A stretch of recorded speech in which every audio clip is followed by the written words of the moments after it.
জলেশ্বরে মাটির ঘরে আঁচলে ঘুমাইয়া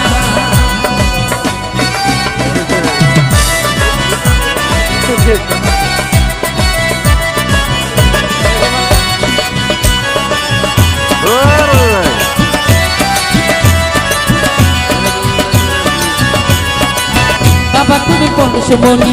মুখে গিয়ে আল্লাহ ধনি